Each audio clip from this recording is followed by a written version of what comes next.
स्वः तत्सवितुर्वरेण्यं भर्गो देवस्य धीमहि धियो यो नः प्रचोदयात्। ओम सद्गुरु चरण कमलेभ्यो नमः। परम पूज्य गुरुदेव परमवंदनीय माता जी के सूक्ष्म संरक्षण में ऑनलाइन दैनिक स्वाध्याय के इस कार्यक्रम में आप सबका बहुत बहुत स्वागत, बहुत बहुत अभिनंदन है साथियों। आइए आज के सत्र का शुभारंभ करें, जो पुस्तक है पर्यावरण असंतुलन जिम्मेदार कौन। और इस पुस्तक में आज का जो पहला बिंदु है, इस कचरे को समेटेगा कौन। कल के स्वाध्याय में हम लोगों ने पाया था कि बढ़ते कचड़े संकट का कारण बन रहे हैं, प्रदूषण का कारण बन रहे हैं, समस्या का कारण बन रहे हैं। उनसे कैसे निपटा जाए। कल हम लोगों ने ये भी देखा कि पर्यावरण प्रदूषण का एक सबसे बड़ा कारण है लोगों की नासमझी, लोगों की लापरवाही। जन जागृति का कार्य करना पड़ेगा, लोगों को जागरूक करना पड़ेगा, उनको समझाना पड़ेगा। मानसिक रूप से जब तक वो स्वयं तैयार नहीं होते हैं तब तक इन समस्याओं से निपटारा नहीं हो सकता। अब बढ़ते हुए कचड़ों से बचने का क्या तरीका है, कैसे वो कचड़े समेटे जाएंगे, इसी विषय पर आज हम लोग चर्चा करेंगे। आप सब लोग अधिक से अधिक शेयर कर दीजिए ताकि ये संदेश घर घर पहुंचे और लोग इससे प्रेरित होकर के उचित कदम उठाएं। गंदगी फैलाना, वस्तुओं को कचरा बनाकर जहां तहां बिखेर देना तो अनपढ़ बालकों के लिए भी सरल है, पर समस्या ये है कि उसकी सफाई कौन करे। सफाई न करने पर कचरा हर किसी के लिए विपत्ति खड़ी कर सकता है। ये सोचते हुए ही कार्यक्रमों की रूपरेखा बनना चाहिए, अन्यथा अनर्थ की ही आशंका बनी रहेगी। जितना जोश बच्चों को पतंगबाजी तथा गुब्बारे उड़ाने की विद्या उपलब्ध हो जाने पर उभरा था, उतना ही इन दिनों अंतरिक्षीय उड़ानों के संबंध में उमड़ रहा है। हेलीकॉप्टर, ग्लाइडर, वायुयान, एयर बसें तो अब मोटरसाइकिलों की तरह प्रयुक्त होने लगे हैं। उनकी गणना परिवहन साधनों में होने लगी। यह उत्साह उभरने का पहला चरण तो अब पुराना ही हो चला है और आकर्षण विहीन भी। इन दिनों परीक्षणों के नाम पर बहुत ऊंचे उड़ान उड़ने वाले, पृथ्वी की परिक्रमा करने वाले तथा अंतरग्रही उड़ानों पर निकलने वाले रॉकेटों की भरमार है। प्रक्षेपास्त्र के नाम से जानी जाने वाली मिसाइलें तो पृथ्वी की गुरुत्वाकर्षण सीमा में ही रहती हैं और टूटने पर जमीन पर भी आ गिरती हैं। प्रश्न उनका है जो अंतरिक्ष के ऐसे क्षेत्र में उड़ती हैं जिन पर पूरी तरह रेडियो नियंत्रण भी काम नहीं करता। सन 1968 के जुलाई माह में एक अमेरिकी उपग्रह का मलबा क्यूबा पर गिरा था। इन्हीं दिनों एक टुकड़ा मैनिटोब नगर के चौराहे पर गिरा था। एक रूसी उपग्रह का टुकड़ा जापानी जलयान पर गिरा। चंद्रयान रॉकेट का मलबा जर्मनी के जलयान पर गिरा। सन 1983 के सितंबर माह में रूसी और अमेरिका यान टकराने से बाल बाल बचे थे। अंतरिक्ष में बस्ती बसाने और प्लेटफॉर्म जमाने की चर्चा होती रहती है, पर कोई यह नहीं बताता कि उनके मलबे और कचरे का क्या होगा। यदि वह इसी प्रकार बढ़ता गया तो अंतरिक्ष यात्राएं पूरी तरह खतरे से भर जाएंगी। सन 1979 में अमेरिका की एक अंतरिक्ष प्रयोगशाला स्काई लैब बेकाबू हो गई थी। स्काई लैब के कहीं भी गिरने के खतरे से संसार भर में आतंक था। संयोगवश वह ऑस्ट्रेलिया के तटवर्ती क्षेत्र में गिरी और लोगों की जान में जान आई। इसी प्रकार सन 1978 में एक रूसी यान कनाडा में गिरा। उसमें 100 पौंड यूरेनियम था। संयोगवश वह आकाश में ही जलकर ऊपर उड़ गया। मात्र यान का मलबा ही जमीन पर एक निर्जन क्षेत्र में गिरा। यदि ऐसा सुयोग न बनता तो उससे भी भयानक दुर्घटना हो सकती थी। इसी प्रकार अमेरिकी रॉकेट का यूरेनियम भी आकाश में जल गया था। दूरवर्ती अंतरिक्ष उड़ानों से पृथ्वी के वायुमंडल की अयन पट्टी भी प्रभावित हुई है। उसकी गड़बड़ी से मौसम में व्यतिरेक हुआ है, रेडियो तरंगों में हेरफेर हुआ है। पराबैंगनी प्रकाश किरणें भी पृथ्वी पर अधिक मात्रा में आ रही हैं। इन सब का मिला जुला प्रभाव धरती और उसके निवासियों के जीवन में विचित्र विचित्र संकट खड़े कर सकता है। अमेरिका ने प्रजातांत्रिक देश के नाते आधी अधूरी जानकारी सर्वसाधारण के सम्मुख प्रकट की है। उसके अनुसार अब तक प्रायः 2500 उपकरण अंतरिक्ष में फेंके गए हैं। उनके 14,000 टुकड़े हुए हैं, जिनमें से 4,000 टुकड़े पृथ्वी के वायुमंडल में आकर जल गए। फिर भी 10,000 के करीब अभी त्रिशंकु की तरह अनियंत्रित उड़ानें ही भर रहे हैं। यह मलबा पृथ्वी से 850 किलोमीटर की ऊंचाई पर है। इन टुकड़ों का भार 6 टन के आसपास आंका गया है। इसी मलबे में इलेक्ट्रॉनिक उपकरण भी है, सूर्य ऊर्जा बैटरी और परमाणु ईंधन भी हैं। जिस गति से ये चल रहे हैं उसमें कक्षा का व्यतिक्रम होना संभव है और वे परस्पर टकरा भी सकते हैं। इसमें मानव रहित नए यानों का अंतरिक्ष में छोड़ा कचरा भी शामिल है। यह मलबा अंतरिक्ष में बिखरा पड़ा हुआ है, जिसके साथ साथ परमाणु उपकरण भी हैं। वे अपना विकिरण अपने मार्ग में बिखेर रहे हैं। जो किसी प्रकार जमीन पर गिर पड़े तो वे यहाँ भयंकर संकट उत्पन्न करेंगे। प्रश्न ये है कि अब इस कचरे को समेटेगा कौन? यदि मनुष्य को आसन्न विपत्ति से स्वयं को उबारना है तो उसे सबसे पहले विज्ञान की इस तीव्र गति पर अंकुश लगाकर अपने द्वारा फैलाए गए कचरे की सुव्यवस्था करनी होगी, नहीं तो महाकाल का त्रास झेलना होगा। साथियों, छूटे छटके कभी कभार आपने इन बातों को सुना होगा, पर जितनी गंभीरता से इन बातों का वर्णन यहाँ पूज्य गुरुदेव ने किया है और जितनी गंभीरता से वो हम सब लोगों का ध्यान इस ओर आकृष्ट कर रहे हैं, वास्तव में ये बहुत बड़ी चिंता का विषय है। यद्यपि हम सब जैसे सामान्य व्यक्ति तो इसमें कुछ कर नहीं सकते, लेकिन ये सोचने पर विवश अवश्य हो सकते हैं। ये बड़े बड़े वैज्ञानिकों का ही काम है, बड़ी बड़ी सरकारों का ही काम है। पर साथियों, हम ये समझें कि हम जिंदगी के उस दौर में अपना जीवन बिता रहे हैं जिस दौर में कभी भी कुछ भी हो सकता है। अंतरिक्ष से कुछ भी टपक सकता है, क्योंकि अभी भी 10,000 से अधिक टुकड़े उसमें घूम रहे हैं। वो किसी के सर पे भी गिर सकते हैं, फट सकता है। कोई भी सुरक्षित नहीं है आज के इस भयानक वातावरण। अगला जो टॉपिक है, डिस्पोजेबल कल्चर, नासमझी का प्रतीक। कागज की महत्ता एवं उपयोगिता सर्वविदित है। ज्ञानार्जन की प्रक्रिया जितने बड़े स्तर पर इसके द्वारा संपन्न और संभव होती है, उतनी दूसरे माध्यमों द्वारा शायद ही संभव हो। पुस्तकों, पत्र पत्रिकाओं की उपादेयता इसी कारण इन दिनों सर्वोपरि सिद्ध हुई है। यह कागज का एक पक्ष हुआ। इसे उसका उत्तम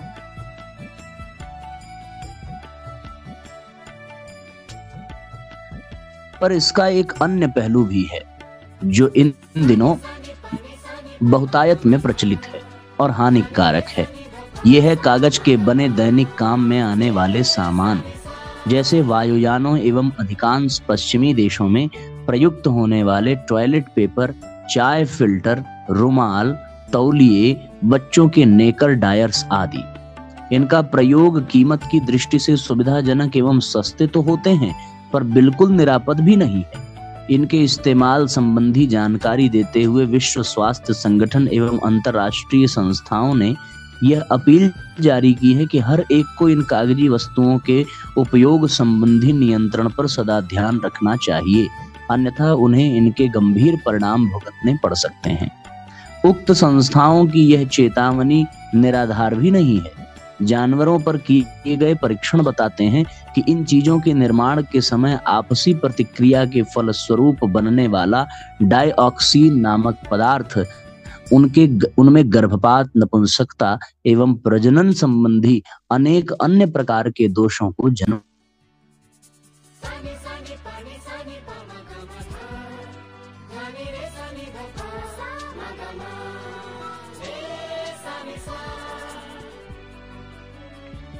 अन्य प्रकार के दोषों को जन्म देता है। ऐसे ही इन दिनों महिलाओं में कृत्रिम सैनिटरी टॉवेलों का प्रचलन बढ़ चला है। इन कागजों के सैनिटरी टॉवेलों को जीवाणु मुक्त करने के लिए इनमें ऑर्गेनोक्लोराइड नामक एक रसायन मिला दिया जाता है, जो परीक्षण के दौरान घातक पाया गया है। वैज्ञानिकों का कहना है कि इससे महिलाओं में गर्भाशय सर्विक्स कैंसर पनपने की संभावना बढ़ जाती है। मासिक चक्र संबंधी अनियमितताएं तो इससे जन्मती ही हैं।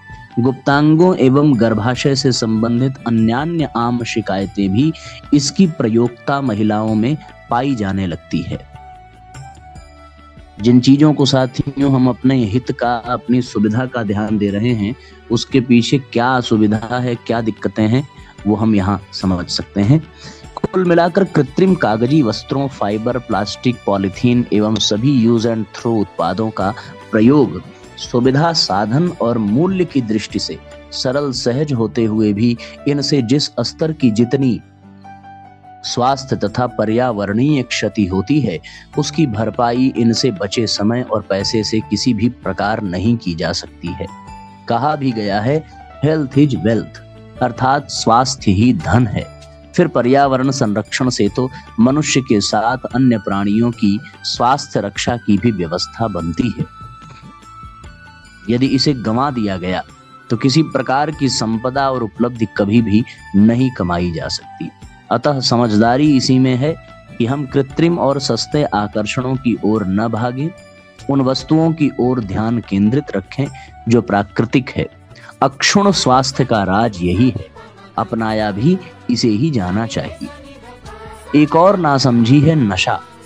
वर्तमान प्रगति किस दिशा में हुई है, उससे हमने क्या पाया है? मानसिक, शारीरिक और सामाजिक सुख शांति के बढ़ने में, मानवीय मूल्यों को बढ़ाने में उसने कितना योगदान दिया है, यह विचारने योग्य बात है। यूरोप का सबसे प्रगतिशील व्यवसायी देश है पश्चिमी जर्मनी और इस महाद्वीप का सबसे अधिक संपन्न देश है फ्रांस। इन दोनों देशों की प्रजा बहुत सुसंपन्न और साधनों से भरपूर है।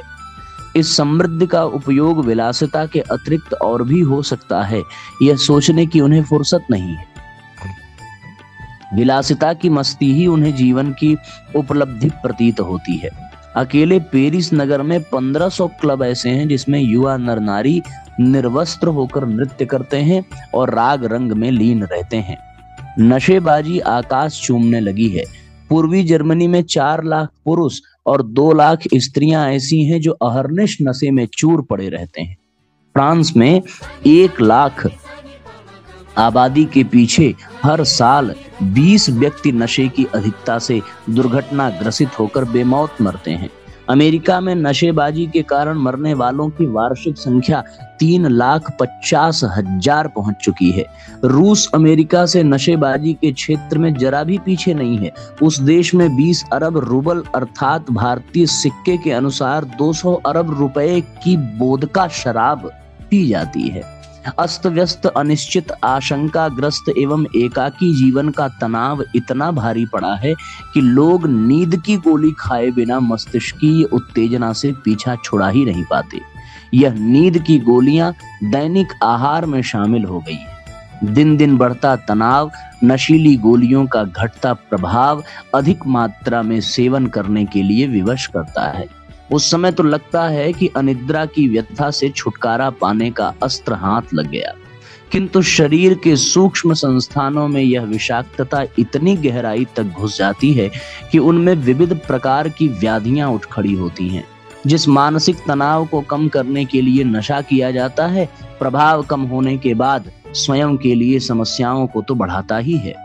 पारिवारिक और सामाजिक पर्यावरण को भी दूषित करता है। संतान उत्पादन पर तो नशेबाजी का और भी बुरा प्रभाव पड़ता है। अमेरिका में हर वर्ष 2.5 लाख बच्चे विकलांग पैदा होते हैं। इंग्लैंड में हर 40 नवजात शिशुओं में एक विकलांग या अर्धविक्षिप्त उत्पन्न होता है। हांगकांग में 87 के पीछे एक, स्पेन में 75 के पीछे एक, ऑस्ट्रेलिया में 53 के पीछे एक बच्चा विकलांग पैदा होता है। इसका एकमात्र कारण नशेबाजी की नर एवं नारियों में बढ़ती हुई आदत, रात को नींद की गोली लेना ही माना गया। विवाहों और तलाकों की अमेरिका में पूरे उत्साह के साथ धुन है।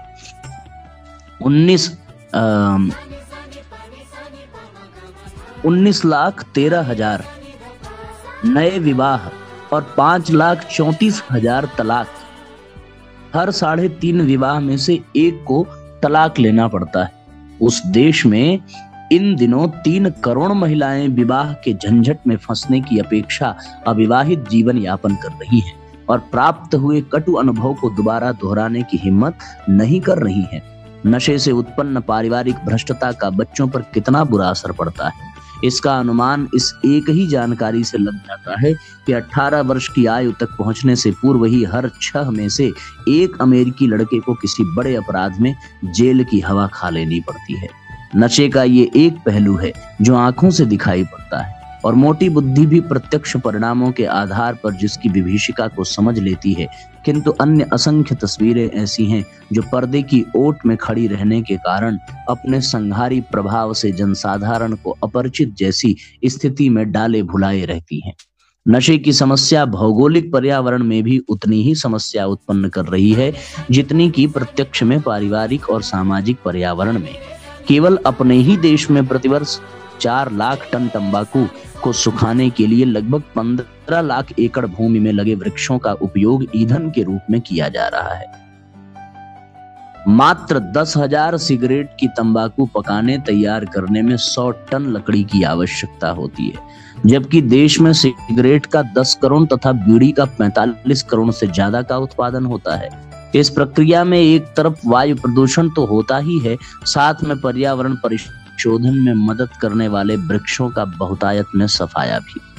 वनों की कटाई को देखते हुए कृषि वैज्ञानिकों ने चेतावनी दी है कि भारत, पाकिस्तान तथा पश्चिम एशिया के अन्य देशों में 2100 तक 1/3 से ज्यादा भूमि कृषि की दृष्टि से भी बंजर हो जाएगी। इतनी चिंता का विषय है साथियों, बहुत सारे लोग इसे जानते ही नहीं हैं। नशेबाजी के उपकरण और मादक द्रव्य बनाने में लगभग उतनी ही जनशक्ति और संपत्ति लगती है जितनी युद्ध व्यवसाय में। मनुष्यों ने जितनी आयु युद्ध की वेदी पर चढ़ाई उसका हिसाब लगाया जा सकता है। मनुष्यों की औसत आयु 60 वर्ष की मानी जाए और युद्ध में मरने वालों की औसत उम्र 35 साल, तो ये कहा जा सकता है कि औसत सैनिकों ने अपनी 25 वर्ष की आयु युद्ध देवता की वेदी पर समर्पित कर दी। यदि लड़ाई में 1 लाख मनुष्य मरे हों तो मानवीय उम्र के 25 लाख उसमें खो दिए गए, यह तथ्य स्वीकार किया जा सकता है। अब नशेबाजी को लीजिए, यदि संसार की आधी आबादी नशा पीती मानी जाए और उन 200 करोड़ मनुष्यों से हर मनुष्य अपने जीवन के 10 वर्ष नशे की वेदी पर कम कर रहा हो, तो कहा जाएगा कि 20 अरब वर्ष नशा खा गया। यह युद्ध से कम नहीं वरन बढ़ा चढ़ा विनाश है। इन साधनों को उत्पन्न करने और बनाने में जो श्रम एवं धन लगता है, उस पूंजी की युद्ध पूंजी से और युद्ध श्रम से तुलना की जाए तो इस आधार पर भी नशा आगे है और युद्ध पीछे। बारूद जल जाती है और धमाके के बाद उसके पीछे पर्यावरण में कोई उत्पादक परिणाम नहीं रहता। नशे के उपकरण भी पीने के साथ नष्ट हो जाते हैं, इतने तक दोनों की समता है, किंतु नशे का पर्यावरण में प्रभाव पीछे भी बना रहता है। जो लोग पीते हैं वो आदि व्याधियों से घिरते जाते हैं और रोते कलपते सिसकते कराहते जिंदगी के दिन काटते हैं। उनका बुरा प्रभाव आसपास के वातावरण में भी अनेकानेक प्रकार की विकृतियों को जन्म देता है। साथ ही यह प्रभाव पीढ़ी दर पीढ़ी चलता चला जाता है। कहते हैं कि नशा पीने से सुस्ती दूर होती है और गम गलत होता है। फिर ऐसे काम ही क्यों किए जाएं जो सुस्ती और गम पैदा करें।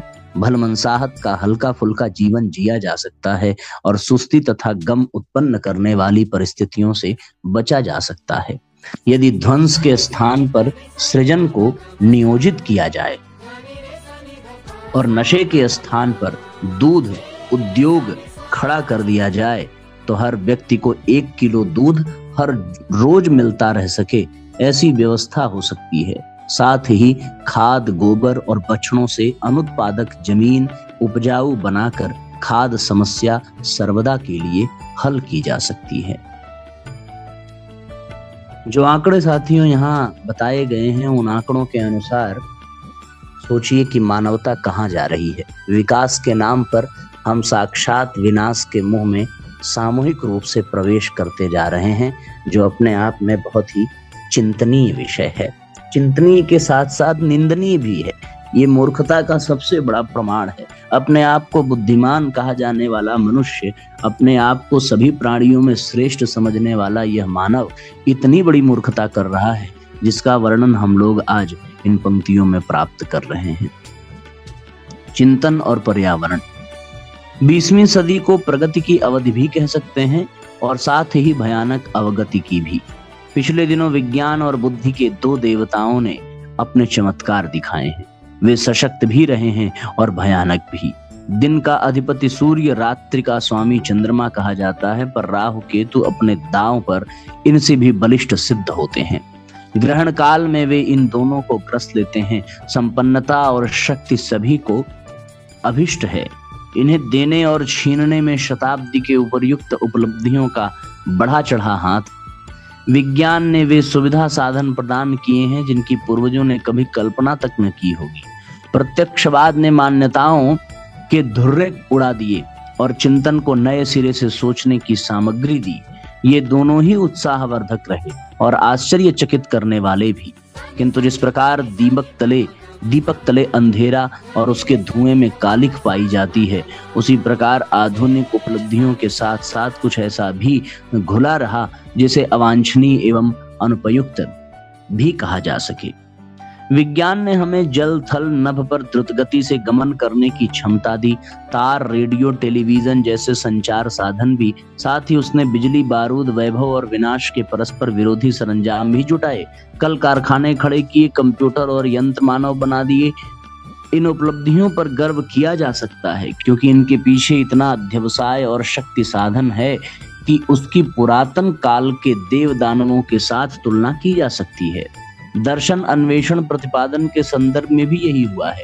चिर पुरातन मान्यताओं में से कितनी भी हवा में उड़ा दी गई, कितनी ही संदिग्ध बना दी गई, कितनों को नए सिरे से नए ढांचे में ढाला गया और सोचने का अभिनव आधार खड़ा किया गया। यूं अशिक्षित और पिछड़े क्षेत्रों में अंधविश्वास अभी भी है, पर उसकी जड़ें खोखली होने लगी हैं। लोग समझने लगे हैं कि बाबा वाक्यम प्रमाणम ही सब कुछ नहीं है। लकीर के फकीर बनकर सदा सर्वदा नहीं रहा जा सकता। तर्क, तथ्य, प्रमाण, उदाहरण को साक्षी रखकर हर प्रश्न का उत्तर ढूंढा जाने लगा। इसे प्रत्यक्षवाद भी कह सकते हैं और बुद्धिवाद भी। शिक्षा के साथ ऐसे तथ्यों का समावेश हुआ जिनसे विश्व प्रवाह के संबंध में अभिनव आधारों का समावेश होता चला गया। यह सब प्रशंसनीय है। सृष्टि के आदिकाल से लेकर प्रगति क्रम जिस गति से चला, उसकी तुलना में इन दिनों की गति को चमत्कारी, जादुई, कल्पनातीत ही कहा जा सकता है।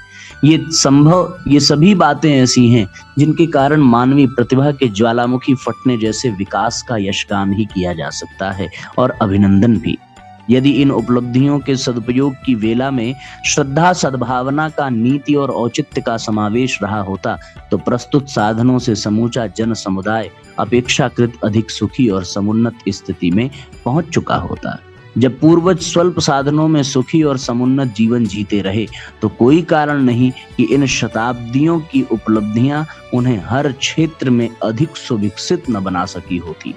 दुरुपयोग से अमृत भी विष बन जाता है। रसोई घर में काम आने वाले चाकू, हंसिया जैसे छोटे से उपकरण किसी का सहज ही प्राण हरण कर सकते हैं। इस बुद्धि के दुरुपयोग का तो कहना ही क्या। वह न केवल स्वयं उल्टा सोचती है वरन समूचे प्रभाव क्षेत्र को भी उसी अनौचित्य के मार्ग पर घसीट ले जाती है। हस्तगत सुविधा सामग्री का ऐसा दुरुपयोग करती है कि उससे लाभदायक परिस्थितियां एवं सामग्री उलटकर ऐसा प्रहार करती है जिससे शरीर अशक्त बने, मन बौराए, बुद्धि अनौचित्य का समर्थन करे तो कर्मों में रुचि बढ़े। इसका प्रतिफल भी सुनिश्चित रूप से ऐसा ही होना चाहिए जिससे विग्रह खड़े हों, दुर्व्यसन पीछे पड़े और संकटों, उद्वेगों के पर्वत सामने आ खड़े हों, समस्याएं उत्पन्न हों, उलझने इस प्रकार उलझें कि संभालने में ही न आवे। इन दिनों जिधर भी नजर पसार कर देखा जाए उधर ही सुविधाओं की तुलना में संकटों की भारी भरमार दीख पड़ने लगी है। संतुष्ट लोगों की तुलना में असंतुष्टों का वर्ग कहीं अधिक विस्तृत है। सुखिया के तुलना में दुखिया कई गुने अधिक हैं। यह आश्चर्य की ही बात है। विज्ञान और बुद्धिवाद अपनी चमत्कारी सामर्थ्य के बावजूद मनुष्य जाति की ऐसी सेवा न कर सके जिससे वह नित्य और निरंतर सुखी रह पाता, बल्कि हो उल्टा रहा है। स्थूल के साथ सूक्ष्म पर्यावरण भी गड़बड़ा गया है। शारीरिक रुग्णता, मानसिक उद्विग्नता, आर्थिक दरिद्रता, पारिवारिक विशृंखलता, सामाजिक अराजकता, धार्मिक विडंबना के ऐसे दैत्य सर्वत्र व्याप्त हो गए हैं जितने कि इससे पूर्व आदिम काल से लेकर अब तक कभी देखने को नहीं मिले थे। जिनके हाथ में नेतृत्व और साधन है वे अपनी समझ बूझ के अनुसार निराकरण के उपाय भी करते हैं, पर परिस्थिति काबू में नहीं आती। सुलझने के स्थान पर उलझने और भी अधिक उलझ जाती हैं। ऐसा क्यों होता है? इसका कारण समझने वाले समझते हैं कि पदार्थों की कमी पड़ गई है, व्यवस्था लड़खड़ा गई है, कूटनीति या कानून में कमी पड़ रही है, आवश्यकताओं की तुलना में उपकरण या अवसर कम है, आदि आदि। इस समझ के अनुसार अधिक धन की आवश्यकता समझी जाती है, अधिक टैक्स लगते हैं, विशालकाय योजनाएं बनती हैं, महंगाई और बढ़ा दी जाती है। टैक्सेशन दोनों परस्पर संबद्ध हैं। आजीविका बढ़ती है तो महंगाई उसके प्रभाव को समाप्त कर देती है। जिधर मैत्री और सहयोग के हाथ बढ़ाए जाते हैं उधर से ही वे झटक दिए जाते हैं। भीतर और बाहरी, राष्ट्रीय और अंतर्राष्ट्रीय, वैयक्तिक और सामाजिक कठिनाइयों का अभाव नहीं दिखता, यद्यपि उनके निराकरण का उपाय सोचने और प्रयास करने में किसी प्रकार की कमी नहीं दिख पड़ती। इन असमंजस भरे भटकावों का कारण एक ही है, साधनों और परिस्थितियों को ही सब कुछ मानना, उन्हीं की पूर्ति और व्यवस्था में लगे रहना। इससे सामर्थ्य तो जुटती रहती है पर वह क्षेत्र छूट जाता है, जिसके कारण उलझनें उभरती हैं और संकट गहराते हैं। पुरुषार्थ तो चलता रहता है पर सफलता के दर्शन नहीं होते। वह विस्मृत एवं उपेक्षित पक्ष विचारणा का परिशोधन जनमानस का परिष्कार है। इन दिनों विचार भी गड़बड़ाए हुए हैं और वातावरण भी बिगड़ा हुआ है, पर देखना यह है कि इन दोनों के बीच कोई प्रत्यक्ष संबंध तो काम नहीं कर रहा है। गंभीरता को साथ लेकर निरीक्षण परीक्षण करने पर एक ही निष्कर्ष हाथ आता है कि मन स्थिति ही परिस्थितियों की जन्मदाता है। चिंतन प्रधान है, चरित्र उसी आधार पर बनता है। व्यक्तित्व का गया गुजरा स्तर ही ऐसी रीति नीति अपनाता है जिसमें बोए हुए वृक्ष विष वृक्ष के कड़ुए फल खाने पड़े, उगाई हुई नागफनी के कांटे पैरों में गड़ने लगे। समझा जाना चाहिए कि मनुष्य अपने आप में पूर्ण है। उसके पास ज्ञानेंद्रियों, कर्मेंद्रियों और मस्तिष्कीय विभूतियों का इतना बड़ा भंडार है कि उसके सहारे वह बहुत कुछ कर सकता है, बहुत कुछ बन और बदल सकता है। किंतु यदि सद्विचारों का अभाव हो तो संपदा और समर्थता का बढ़ा चढ़ा अंबार भी ऐसे प्रयास करता है जिसमें समाधान हाथ आने तो दूर, उल्टा संकटों का प्रकोप ही बढ़ता चले। इतिहास साक्षी है कि विचारवानों ने स्वल्प साधनों और विषम परिस्थितियों के रहते हुए भी स्वयं ऊंचे उठे और दूसरों को बढ़ाने में सफल हुए हैं। बुद्ध, गांधी जैसे व्यक्तित्वों ने अपने आप को धन्य बनाया और विषमता से भरे वातावरण को आश्चर्यजनक रीति से बदल दिया। संसार की महान क्रांतियां विचारों की प्रचंडता के साथ व्यापक हुई हैं और सफल बनी हैं। तोप, तलवार और विज्ञान की ताकत मात्र में इतनी क्षमता नहीं कि निरंतर बढ़ते विघटन को रोककर पर्यावरण में संतुलन स्थापित कर सके। ये केवल विचार क्रांति से ही संभव है साथियों। आइए इन बातों का चिंतन करते हुए गायत्री मंत्र पढ़कर आज के सत्र को विराम दें।